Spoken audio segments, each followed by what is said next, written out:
So we have to model the motion of the roller coaster. It's going to run 200 meters across, and the description tells us about the height of the roller coaster at various times. So if this is the ground level, 200 meters, and the height goes this way, and we want the height, maximum height, to go up to 70 meters, so this will be 70. Oh, you did a cube. I see what you did. No, I'm trying to figure out how to get the It's a bit tricky here because we also need to have a height of 10, and we also need a height of 0 at different times. So this is a bit difficult to figure out how to do. We definitely want to start here with a gentle slope, and then get up to the maximum height, and I think it tells us roughly at 60 to do that. But it says it doesn't have to be exactly. Then we have to drop down to 10.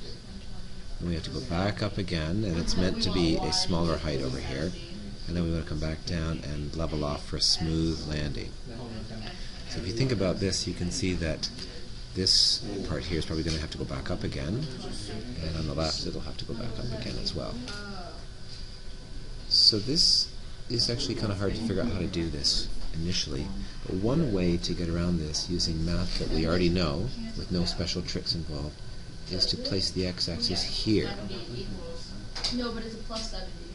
You bring it over. So if this is the x-axis, then we need to design a curve, the blue curve, that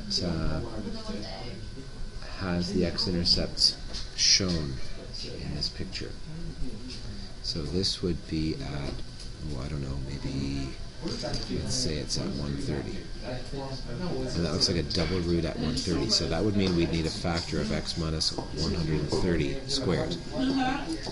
And then we're going to need an x-intercept here and one here as well.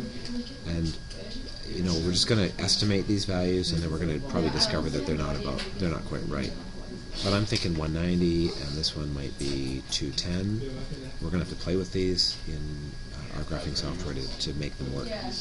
This might be 10, so I'm going to say x minus 10. And over here, this one here might be negative 10, so this would be a factor of x plus 10.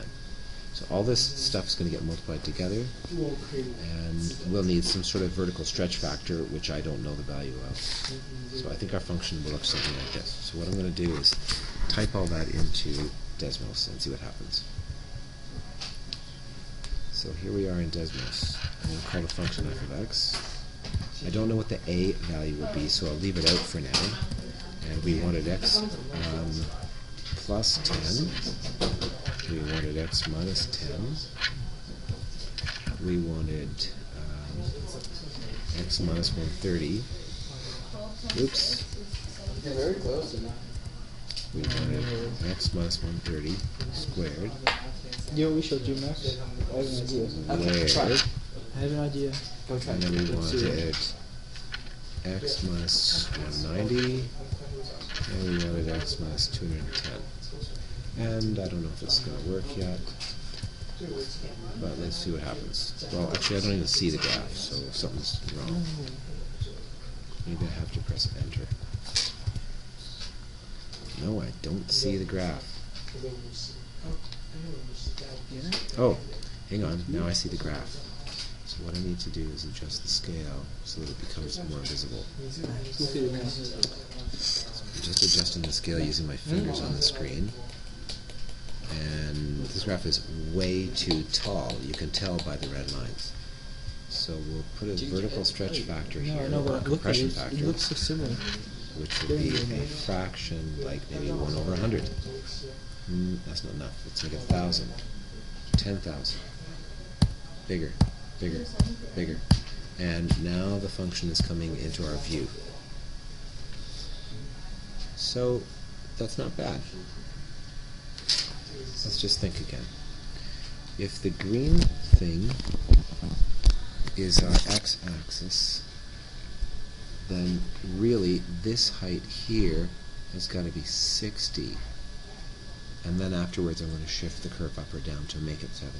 So I need 60 right now. So I need to change my vertical stretch factor to get a height of 60, and right now the height looks like it's at around 35. Yeah, that's why I didn't know what you were doing. So if I put in something like 1.8, yeah, that's pretty close. If I make it 1.7, that seems to be about right. And now what I want to do is just shift this curve up by 10 units, just to try to get it to start at ground level, so 10 plus. So now that I've shifted it up by 10 units, does it look approximately right? It certainly goes up to a height of about 70, at about 60. It starts almost at ground level. It actually starts underground. Oh, but it doesn't end at ground level over here. Over here on the right, it doesn't end at the right place. So what I want to do is just adjust these numbers here, and I'm just going to play with this. I have a feeling I need to move them apart from each other, so like 180, and then 220. Oh, that's too much, so let's make this 215. That looks pretty good. And maybe the ones at the beginning could be closer together, like 9. And that's actually good right there. I don't need to make any more changes. Okay, does it go up to a height of 70? Not quite, so I'll crank up the vertical stretch a bit. Yep. Looks good. That satisfies the conditions, so there's my answer.